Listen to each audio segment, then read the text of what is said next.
आप लोगों का हमारे YouTube channel math solution by Abhishek में स्वागत है। तो आज की इस वीडियो में हम कक्षा 6 के दक्षता अभ्यास 10 के सवालों को हल करेंगे। तो यहाँ देखिए पहला क्वेश्चन दिया है कि निम्नलिखित में सत्य या असत्य कथन अपनी अभ्यास पुस्तिका में लिखिए। तो पहला क्वेश्चन देखिए दिया है, दो संख्याओं का गुणनफल उनके लसा और मसा के गुणनफल से छोटा होता है। तो हमने यहाँ पे क्या पढ़ा है कि दो संख्याओं का जो गुणनफल होता है,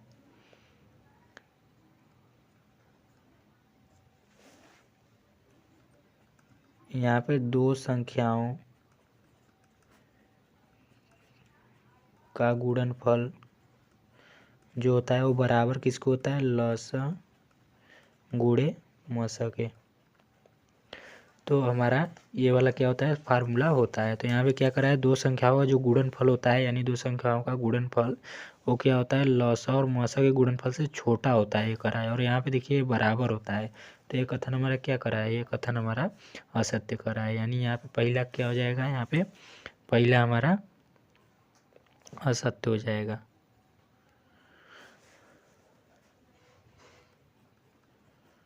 तो पहला हमारा असत्य हो जाएगा। दूसरा देखिए क्या दिया है, तो दूसरा दिया है, यदि कोई संख्या किन्हीं दो संख्याओं से अलग अलग पूर्णतः विभाज्य हो तो वह उनके गुणनफल से भी सदैव पूर्णतः विभाज्य होगी।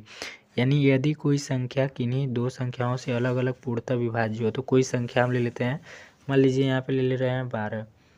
तो 12 ले रहे हैं। अब क्या करा है कि यानी दो इस क्या हो, अलग अलग संख्या से क्या हो, विभाजित हो।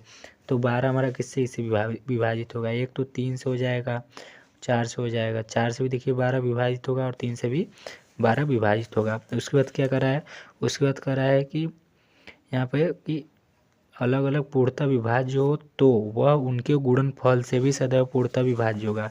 तो इनका गुणनफल निकालते हैं। तो 3 और 4 का गुणनफल क्या हो जाएगा, 12। तो ये देखिए 12 से भी 12 क्या होगा, विभाज्य होगा। विभाज्य का मतलब ये कटता है। तो 12 से भी क्या होता है, यानी इसके गुणनफल से भी ये कटता है और अलग अलग इसे काटा जाए 3 से 4 से तब पर भी ये कटेगा।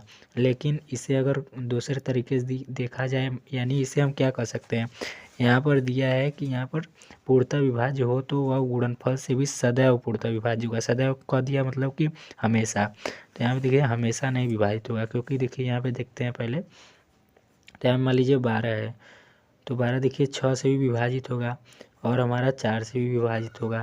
तो 6 से भी 12 विभाजित होगा और 4 से भी 12 विभाजित होगा। 6 दूनी 12 और 4 दूनी 4 तेईं 12। अब देखिए इसका अगर गुणनफल निकाला जाए तो कितना आ जाएगा, 24। तो ये देखिए 24 से हमारा 12 विभाजित होगा, तो 24 से 12 विभाजित नहीं होगा, इसलिए ये कथन हमारा क्या हो जाएगा, दूसरा कथन हमारा असत्य हो जाएगा।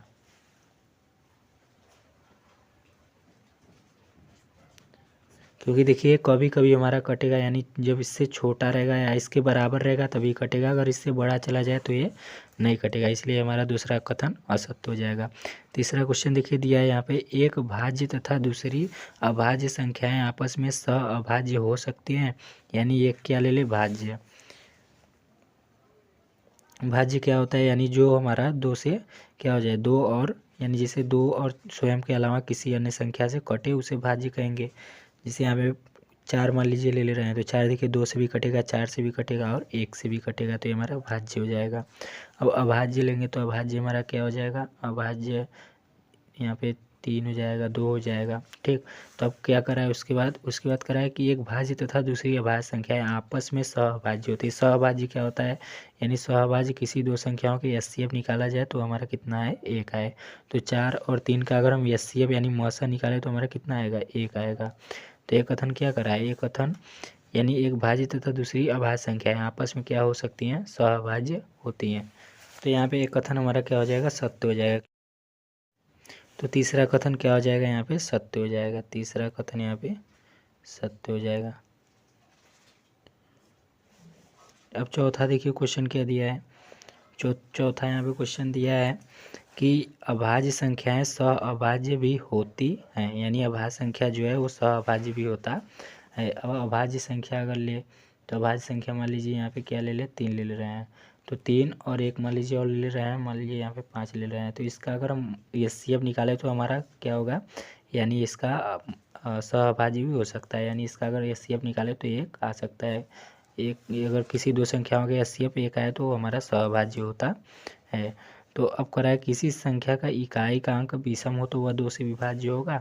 तो यहाँ पे कोई संख्या ले रहे हैं जिसका इकाई का अंक क्या है, मान लीजिए यहाँ पे कोई संख्या ले रहे हैं, मान लीजिए यहाँ पे 123 ले रहे हैं, यानी विषम हो, यानी जो 2 से न कटे। तो ये देखिए 2 से इकाई का अंक यानी जो इधर का इकाई का अंक होता है वो हमारा क्या हो, विषम हो। तो विषम ले लिया। अब देखिए इसे 2 से अगर पूरा काटे तो ये संख्या कटेगा, तो ये 2 से देखिए काटेंगे, 2 छक्के 12 और 3 नहीं जाएगा। तो इसलिए हमारा क्या है, यह कथन क्या है, असत्य कर रहा है, क्योंकि वह 2 से विभाज्य नहीं होगा यहाँ पे। तो इसको क्या लिखेंगे यहाँ पे असत्य लिख देंगे। देखिए चौथा क्वेश्चन का हमारा सत्य था, तो चौथा क्वेश्चन सत्य रहेगा, और ये 5वां क्वेश्चन है इसका क्या हो जाएगा, असत्य।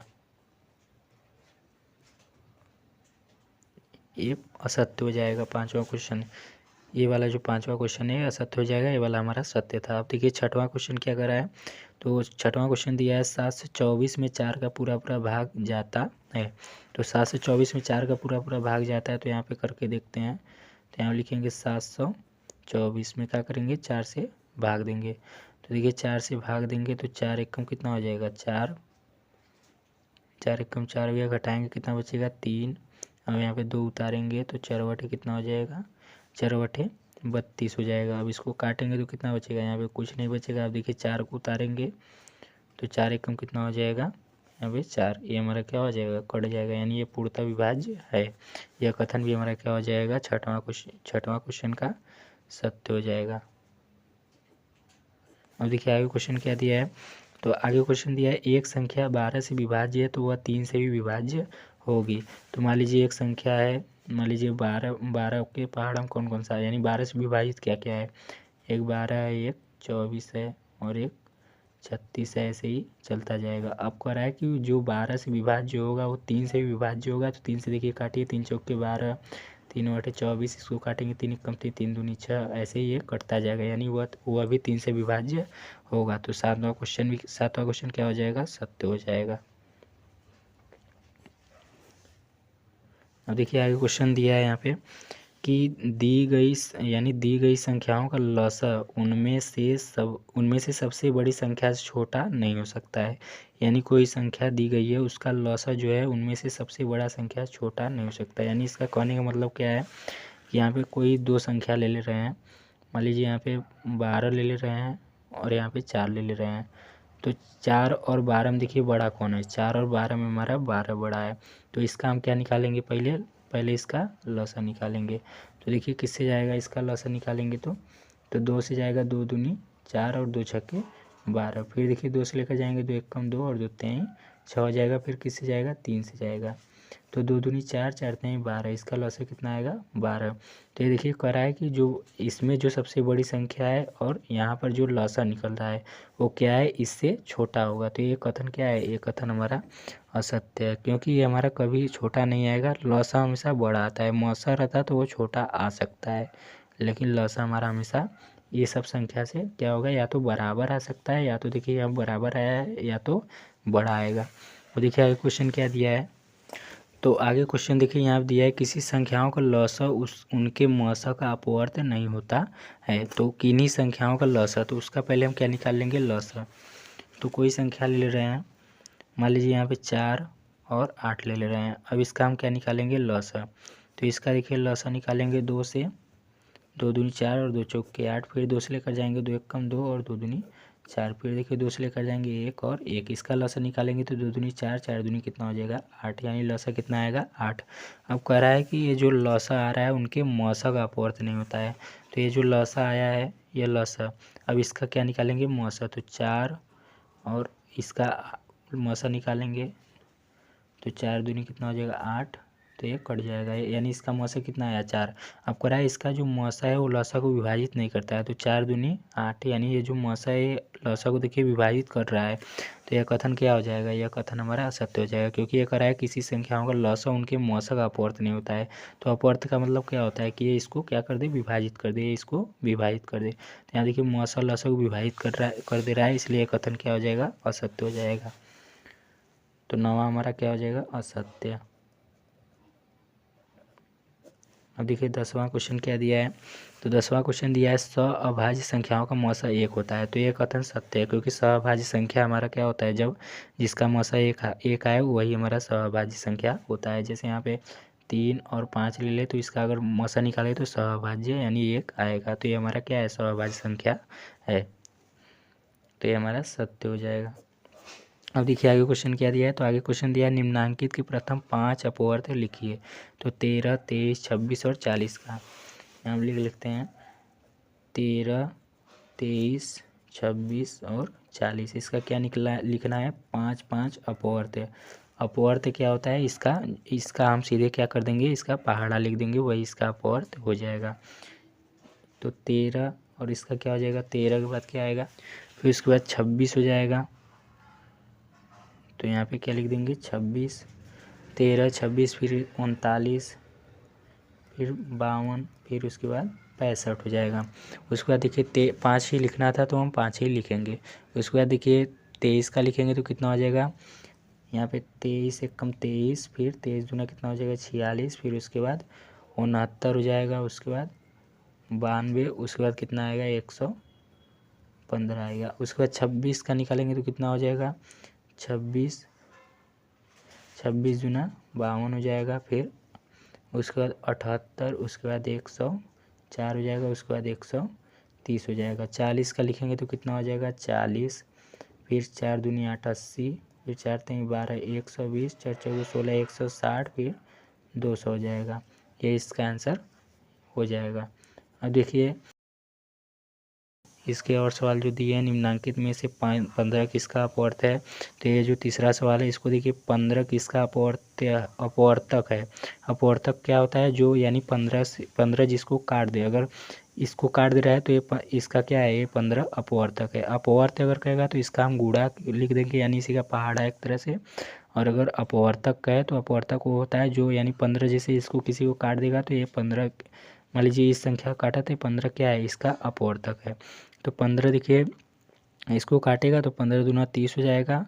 तो यानी यहाँ पे हम देख सकते हैं कि 15 से देखिए ये नहीं जाएगा, क्योंकि 15 का पहाड़ा में इतना नहीं आएगा। इसको देखिए काटेंगे तो देखिए 15 एक कम, यानी यहाँ पे कितना हो जाएगा, तो 15 से देखिए ये नहीं कटेगा, क्योंकि देखिए 15 से अगर हम भाग दे 3 1 2 5 में, तो ये 15 के पहाड़ा में नहीं आएगा, क्योंकि देखिए 15 दूना कितना हो जाएगा 30 और बचेगा 1 2 उतारेंगे तो भाग नहीं जाएगा। तो इसके लिए क्या बढ़ा देंगे, 0 बढ़ाएंगे। तो यहाँ पे 0 बढ़ाएंगे, फिर यहाँ पे क्या करेंगे 5 को भी उतारेंगे तो 15 कितना हो जाएगा, 15 छक्के 105, 15 अट्ठा 120 हो जाएगा। तो यहाँ पे फिर 5 बचेगा, तो शेषफल देखिए बच जा रहा है। तो शेषफल बच जा रहा है, यानी ये 15 से पूर्णतः विभाजित नहीं है। अब इसको देखिए देखेंगे तो 12, फिर 29 और 40 है। इसको देखिए काटेंगे 15 से तो कितनी बार में जाएगा, तो 15 दूना 30, यानी कितना आ जाएगा 15, यहाँ पे 15 अट्ठा 120 हो जाएगा। अब बचेगा यहाँ पे कितना 2, और इस 9 को क्या कर लेंगे, उतार लेंगे। तो कितना हो जाएगा 15 एक कम, यहाँ पे 15 एक कम 15 हो जाएगा। अब देखिए घटाएंगे 9 में से 5 जाएगा 4, और ये हमारा 2 में से 1 गया, 1 बचेगा। फिर देखिए उसके बाद क्या उतार लेंगे, उसके बाद 4 को उतारेंगे। तो 15 दूना 30, यानी 15 अट्ठा 120, और 15 नवा कितना हो जाएगा 135 हो जाएगा। तो 15 नवा 135, घटाएंगे 14 में से 5 गया 9, ये हमारा कट जाएगा। फिर देखिए 0 बचा, 0 को उतारेंगे तो 15 छक्का 90, ये देखिए पूरी कट गया, इसलिए ये 15 क्या है, इसका अपवर्तक है। अब अगला भी देखिए चेक कर लेते हैं। तो अगला देखिए दिया है 15 12 और 90। तो यहाँ पे करेंगे 15 12 और 90 दिया है, इसको काटेंगे 15 से तो 15 एक कम कितना हो जाएगा 15, और यहाँ पे कुछ नहीं बचेगा, और 1 को उतारेंगे भाग नहीं जाएगा, फिर 0 बढ़ाएंगे 2 को भी उतारेंगे, फिर भाग नहीं जाएगा, तो फिर एक 0 बढ़ाएंगे और 9 को भी उतारेंगे। तो कितना हो जाएगा 15 अट्ठा 120 हो जाएगा। बचेगा यहाँ पे 9, और 0 को उतारेंगे 15 छक्का 90। ये भी देखिए कट जा रहा है, तो यानी दो संख्या क्या है, इनका इसका और इसका दोनों का क्या है, अपवर्तक है। यानी पहली संख्या का और दूसरी संख्या का 15 क्या है, अपवर्तक है। तो चलिए आज के लिए बस इतना ही। इसके और वीडियो को हम अगले पार्ट में हल करेंगे। तो चलिए आज के लिए बस इतना ही, मिलते हैं अपने नेक्स्ट वीडियो में।